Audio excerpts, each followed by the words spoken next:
আমরা এখন এসে পৌঁছেছি মাননীয় শক্তি মণ্ডলের বাড়িতে। আপনারা নামেই চেনেন তাকে। ট্রেড ইউনিয়ন নেতা শুধু নয়, তৃণমূলের একদম জন্মলগ্ন থেকে যে মানুষটা মমতা বন্দ্যোপাধ্যায়ের খুব কাছের ছিলেন এবং মমতা বন্দ্যোপাধ্যায়ও যাকে খুব সম্মান করেন, সেই শক্তি মণ্ডল অর্থাৎ শক্তিদা, আমাদের সবারই প্রিয় শক্তিদা, তার কাছে এসছি। আর এই যে একটা ভয়ঙ্কর সামাজিক আন্দোলন শুরু হয়েছে ডাক্তারদের নিয়ে, একজন ডাক্তারের মৃত্যুর কারণে, সেটা নিয়ে তার অভিঘাতটা কীরকম ধরনের পড়ছে আমাদের বাংলা তথা সারা দেশে তথা সারা বিশ্বে 130টা শহরে এটা নিয়ে প্রতিবাদ হয়েছে। এটা নিয়ে ডিটেলস একটু জানার চেষ্টা করব তার কাছ থেকে। দাদা নমস্কার, আমরা মামাটি মানুষ ইউটিউবের পক্ষ থেকে আপনার কাছে এসেছি একটা বড় বিষয় নিয়ে। একটি মেয়ে আরজি করে ধর্ষিতা হয়েছেন এবং মারা গেছেন এবং খুব নির্মমভাবে মারা হয়েছে। এটা সামাজিকভাবে কেউ কোনোভাবেই এটাকে সমর্থন করেনি, করে না, কিন্তু তবু আজকে এটা নিয়ে একটা বিতর্ক তৈরি হচ্ছে। যে বিতর্কটা, ডাক্তাররা আজকে রাস্তায় এসে বসেছে, প্রায় 29 জন লোক মারা গেছেন বিনা বিচারে। এইটা নিয়ে যে একটা কনফ্লিক্ট, এই কনফ্লিক্টটা নিয়ে আমাদের চিন্তাভাবনাটা কি, আমাদের সমাজে যারা প্রধান ভূমিকায় আছে, দাদা আপনি এটাকে কিভাবে দেখছেন? ব্যাপারটা ঠিক, ডাক্তাররা এর মধ্যে আন্দোলনটা সীমাবদ্ধ নয়। যেহেতু একজন 31 বছরের একটা তরুণী অল্প বয়সের ডাক্তার নির্মমভাবে ধর্ষিত এবং তাকে হত্যা করা হয়েছে, বলুন। তো স্বাভাবিকভাবে প্রথম আঘাতটা কিন্তু নেমে এসেছে ডাক্তারদের মধ্যে। তাই ডাক্তাররা এটার বিরুদ্ধে একটা সংঘবদ্ধ লড়াই করার জন্য সবাই একত্রিত হয়েছেন। কিন্তু ভারতবর্ষের স্বাধীনতার পর আমার দীর্ঘ রাজনৈতিক জীবনে মনে হয়েছে এই প্রথম একটি ঘটনা যা ভারতবর্ষের ভিত্তিকে নড়িয়ে দিয়েছে, মানুষের বিবেককে বিচলিত করেছে, নড়িয়ে দিয়েছে। স্বতঃস্ফূর্ত মানুষের যোগদানে এই আন্দোলনটা একটা অন্য মাত্রায় পৌঁছে গিয়েছে। এটা আর আজকে শুধুমাত্র ডাক্তারদের আন্দোলন বলে ছোট করে দেখা যাবে না। এর পেছনে সমস্ত স্তরের মানুষ যারা সমাজেরই অংশীদার, তাদের বিবেককে বিচলিত করেছে বলেই এই আন্দোলনটা আজকে সামাজিক আন্দোলন, মানুষের আন্দোলন, একটি গণ আন্দোলনে পরিণত হয়েছে।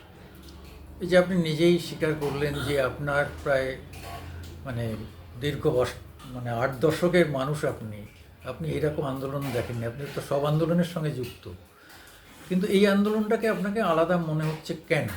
কেন এরকম হলো? অতীতের আন্দোলন মানে বাস পোড়ানো, গাছে গুড়ি ফেলে দেওয়া, আগুন লাগিয়ে দেওয়া, একটা হিংসার পথই আন্দোলনের মূল শক্তি হতো।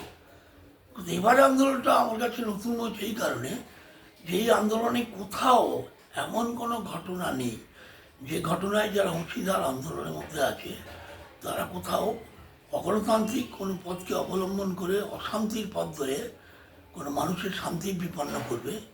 অন্তত যারা অংশীদার বা অংশগ্রহণ করেছেন সাধারণ মানুষ সেই পথ দিয়ে কখনো হাঁটেননি। যদিও নবান্ন অভিযানে বিচ্ছিন্ন কিছু ঘটনা ঘটেছে, সেক্ষেত্রে সরকারও চেষ্টা করেছে যাতে আন্দোলনের গতির প্রতি বা আন্দোলনের প্রতি মর্যাদা দেখিয়ে পুলিশকে অনেকটাই সংযত রেখে আন্দোলনকে দমন করার ক্ষেত্রে কখনো এমন কিছু অস্ত্র প্রয়োগ করেনি যা সামগ্রিকভাবে আন্দোলনের গতিমুখটা পরিবর্তিত। জলকামান তো ইউজ হয়েছে। জলকামান ইউজ, তাতে কোনো মানুষের মৃত্যু হয় না।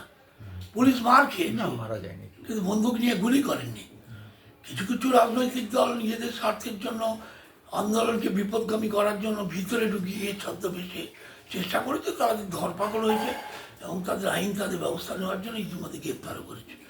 কিন্তু মূল আন্দোলনটা যে চিকিৎসক থেকে শুরু করে যারা গ্রাম, আপনার ঘরের মেয়েরা থেকে মানুষ যারা নেমে পড়েছিল, তাদের কিন্তু চোখে মুখে প্রতিবাদ ছিল, কিন্তু কোনো জায়গায় এমন কিছু তাদের চোখে মুখে ভাষা ছিল না, হিংস্রতা ছিল যে তাতে কোনো সেই আশঙ্কার কারণে মানুষের মধ্যে আতঙ্ক তৈরি হবে, এটা কিন্তু কোথাও ছিল না। এই যে এটা দেখা গেল যে 14ই আগস্ট রাতের পথ দখল, এই যে শব্দগুলো, এগুলো তো আমরা আগে কোথাও শুনিনি। এবং পায়ে পায়ে বহু মানুষ, মহিলারা নেমেছেন, শঙ্খধ্বনি দিয়েছে, কিন্তু তারা একটাও, আমি যতগুলো জায়গায় ঘুরেছি, কোথাও কিন্তু পলিটিক্যাল স্লোগান ছিল না। তার মানেটা কি? মানুষ এই সামাজিক আন্দোলনগুলোই কি তারা এটা করেছে যে আমরা এটাকে পলিটিক্যাল রূপ দেব না? এটাই ঠিক, কারণ হচ্ছে যে কোনই হোক রাজনৈতিক ব্যাপারটা মানুষের কাছে এই মুহূর্তে এই আন্দোলনে তারা গ্রহণ করেনি। তারা মনে করেছেন যে সব মানুষ, রাজনৈতিক মতপার্থক্য আছে, ভিন্নতা আছে, পথ আলাদা আছে, কিন্তু যদি এটাকে সামাজিক আন্দোলন হিসেবে রাজনীতির পতাকা পেলে সবাই এক করা যায়, কারণ সকল মানুষের সমস্যা এবং প্রতিবাদ, তাই রাজনৈতিক ঝান্ডাকে তারা দূরে ঠেলে গিয়ে মানুষের আন্দোলনে পরিণত করেছিলেন। এবং যে কারণে কোনো মানুষের হাতে কোনো পতাকা, রাজনৈতিক ঝান্ডা ছিল না, তাই মানুষও স্বতঃস্ফূর্তভাবে অংশগ্রহণ করেছে, তাদের কোনো দ্বিধা ছিল না। এবং আমার মনে হয় আপনি সহমত হবেন, এই প্রথম কোনো দেশের, কোনো রাজ্যের একজন মুখ্যমন্ত্রী, প্রধান প্রশাসক, তিনি নিজে রাস্তায় নেমে ফাঁসি চাইছেন। রাইট, এটা একটা সম্পূর্ণ ব্যতিক্রমী ঘটনা, কারণ মমতা নিজে একজন মহিলা, একটি মহিলা নির্যাতিত হয়েছে, ধর্ষিত হয়েছেন, সারা দেশের ভিড়, এমনকি সারা পৃথিবীর যারা বাঙালি সম্প্রদায় বা আমাদের দেশের মানুষ আছে তাদের বিবেককে নড়িয়ে দিয়েছে। তিনি এই রাজ্যের মানুষ হিসেবে সেটাকে অস্বীকার করেননি বা করতে পারেন না। তাই সবার আগে তিনি এই অনুভূতি দিয়ে সবার আগে তিনি 8-10 জনের মতো রাস্তায় নেবে তাদের সেই আন্দোলনকে সম্মান জ্ঞাপন করার জন্য তিনি রাস্তায় দাঁড়িয়ে মিছিল করে তিনিও ফাঁসি চেয়েছেন। তবুও এখনও তার বিরুদ্ধে কিছু লোক লাগাতার বিভিন্ন রকম কথা বলছে। এই যে আপনার সন্দীপ ঘোষ যে এই সুপারকে নিয়ে, এটা কতটা সঙ্গত? দেখুন, রাজনীতি গণতান্ত্রিক ব্যবস্থায় আন্দোলনের মুখ বলুন, বক্তব্য বলুন, ভিন্নতা থাকবে, এটাই স্বাভাবিক। এক এক রাজ্যের ক্যারেক্টার একরকম, লড়াই প্রকৃতি একরকম, মানুষের বক্তব্য একরকম, সবটা এক হবে তার কোনো মানে নেই। কিন্তু বিতর্ক গণতন্ত্রে করবার অধিকার আছে বলেই তো এই রাজ্যে গণতন্ত্র আছে। বিরোধীদের যদি গলা টিপে তাদের বলার অধিকারটা কেড়ে নেওয়া হতো, তারা ভয়ে ভীতিতে তারা চুপ থাকতো, নিষ্ক্রিয় থাকতো। কিন্তু এই রাজ্যে তৃণমূলের সরকার, লোক নামতেও তারা সিদ্ধান্ত নিয়ে আগেই বলেছে যে মানুষের গণতান্ত্রিক অধিকারকে আমরা সুরক্ষিত রাখবো। রাজ্যের মুখ্যমন্ত্রী ঝাড়গ্রাম থেকে ফেরার পথে তিনিই তো প্রথম ফাঁসির দাবি করেছিলেন, যখন প্রেস কনফারেন্স রাস্তায় দাঁড়িয়ে। তার মানুষের বিবেকের যে দংশন, যে ডাক, তাকে পূর্ণ সমর্থন করে সম্মান জ্ঞাপন করেছেন তিনি। তাই বিরোধীরা রাস্তায় দাঁড়িয়ে দিনের পর দিন চিকিৎসকের ধর্নায় অংশীদার হয়েছেন তারা। তিনি বারবার বলেছেন যে ওরা আমার ভাইয়ের মতো, ওরা লড়াই করুক। এমনকি তার দলকে সংযত করেছেন, সবাইকে তিনি নির্দেশ দিয়েছেন কেউ যেন কোথাও এমন কিছু না করে যা এই আন্দোলনের প্রতি অমর্যাদা জ্ঞাপন করে। ফলে দেখুন, দল একদম সম্পূর্ণ, কোথাও কোথাও একাধিক বিচ্ছিন্ন কেউ বলছে, কিন্তু সামগ্রিকভাবে তৃণমূল কংগ্রেস এবং সরকার এই আন্দোলনের বিরুদ্ধে কোনো রকম স্টেপ নেয়নি, এমনকি এসমা প্রয়োগ করেনি। সুপ্রিম কোর্ট আমাদের এই আন্দোলনের বিরুদ্ধে রায় দিয়েছে এবং বলেছিল যে 7 দিনের 24 ঘন্টার মধ্যে কাজে করতে হবে ডাক্তারদের, না করলে সরকার যদি ব্যবস্থা নেয় আমরা কিছু বারণ করতে পারবো না। তারপরে মুখ্যমন্ত্রী দ্বিধাহীন কণ্ঠে তিনি বলেছেন, সুপ্রিম কোর্ট বলা সত্ত্বেও আমি চাই না কোনো ডাক্তারের ক্ষতি হোক, চাকরিতে কোনো আপনার কি ধারণা এটা অনেকটা ব্যাকফুটে চলে গেল ডাক্তাররা, মানে এই যে মুখ্যমন্ত্রীর সঙ্গে বসলো না? দেখুন, এটা যেটার মতো তাদের স্ট্র্যাটেজি তৈরি করবে। আমরা আমাদের মতো দল, সরকার হিসেবে একটা ভাবনা, ওরা ওদের মতো ভাবনা। কিন্তু আমি নিশ্চিত বিশ্বাস, today or tomorrow ultimately matter will be settled in a joint discussion. সেই দিকেই এগোচ্ছে।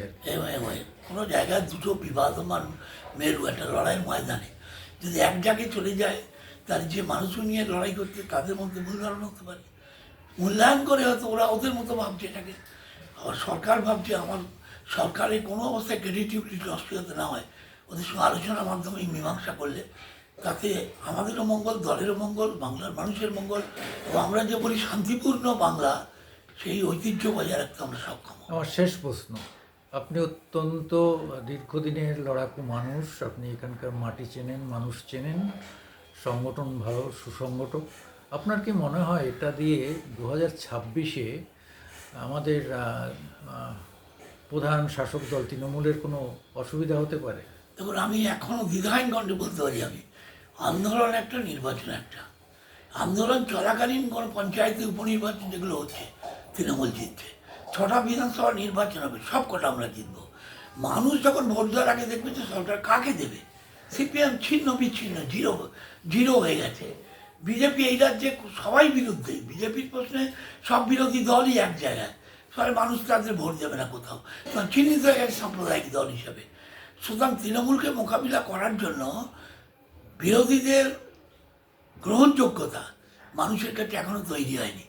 ফলে 26-এর নির্বাচন আমি নিশ্চিত যে শুধু 26 না, যে বিধানসভাগুলো উপনির্বাচনও হবে, প্রত্যেকটাতে তৃণমূল কংগ্রেসই আবার ক্ষমতায় ফিরবে। মুসলিম ভোট কি সেটা ফ্যাক্টর? দেখুন, মুসলিম ভোট হিন্দু ভোট এই প্রশ্নে আমি যাব না, কিন্তু এই রাজ্যে মুসলিমরা জানে পশ্চিমবাংলায় সাম্প্রদায়িক সম্প্রীতি অক্ষুণ্ণ আছে এবং নিরাপদ। তারা সব জায়গায় তারা তৃণমূল কংগ্রেসকে সমর্থন করছে, হিন্দুরাও করছে, মুসলিমরা সমর্থন করছে। বাংলাদেশের যে নিরাপদ আছে, বাংলাদেশের অভ্যুত্থান কি এখানে কোনো ইম্প্যাক্ট করবে? একটা হাওয়া, পাশের রাজ্যে হাওয়া উঠলে, সেই জোড়ো হাওয়া যখন বঙ্গোপসাগরে নিম্নচাপ তৈরি হলে সেটা পশ্চিমবাংলা দিয়ে পূর্ব বাংলায় ঢুকে যায়, তার চাপে এখানেও বৃষ্টি হয়, ওখানেও বৃষ্টি হয়। তা পূর্ব বাংলায় চাপ হয়েছে, সেই চাপটা পশ্চিমবাংলায় ঢুকবে, এর মধ্যে কিছু আশ্চর্য কিছু নেই। আচ্ছা, এর সঙ্গে একটু জুড়ে দিচ্ছি, আপনি তো একদম ট্রেড ইউনিয়ন নেতা, সারা সাউথ 24 পরগনা এত বড় জেলার আপনি সভাপতি, আপনার কতগুলো ইউনিট আছে? একদম নিশ্চিত সংখ্যা বলা যাবে না, কিন্তু 50,000 60,000 তো সব রকম মিলিয়ে, সংগঠিত অসংগঠিত সমস্ত, যত শুধু শিল্প না, খেটে খাওয়া মানুষের অনেক অর্গানাইজেশন, এই সবগুলোকে নিয়ে প্রায় মোর দ্যান 50,000 হয়ে যাবে সব নিয়ে। মানে সামলান কি করে, এই বয়সে সামলান কি করে? দেখুন, আমি একা তো আমি তো দেখি সমস্ত দিনই আপনি ছুটে বেড়াচ্ছেন। এটা আমার পলিটিক্সটা আমাদের প্রফেশন না, এটা পলিটিক্সটা আমার জীবনের একটা অংশ। 80 বছর বয়সে আমি সুস্থ সবল আছি, কারণ সারাদিন সকাল থেকে সন্ধে, দেখবেন এটা আমার একটা লোভও বলতে পারেন। মানুষ যদি আমার কাছে না আসে, আমার মনে হয় যেন কি আজকে একটা কোথায় ভুল করেছি। এই যে মানুষের সঙ্গে থাকতে থাকতে কখন এরাই হয়ে গেছে আমার জীবনের একটা অংশ, পরিবার।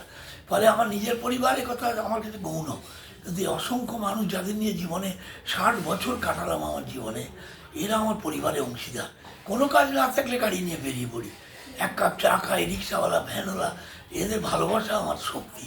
আমার নাম বাবা শক্তি দিয়েছে, কিন্তু আমার শক্তিই গরিব মানুষ।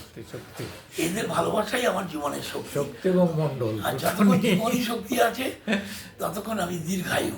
আমার সুগার নেই, প্রেশার নেই, আমি সুস্থ সবল 80 বছরের যুবক। আমার দলের কর্মীরা বলে 80 বছরের যুবক। একদম আপনার এটা ভালোবাসা, জনপ্রিয়তার আশীর্বাদ আছে। মানুষের। যাই হোক, আমাদের মামাটি মানুষ ইউটিউবে সময় দেওয়ার জন্য আপনাকে অসংখ্য অসংখ্য ধন্যবাদ। ধন্যবাদ মামাটি মানুষকে, বেঁচে থাক মানুষের মাঝখানে।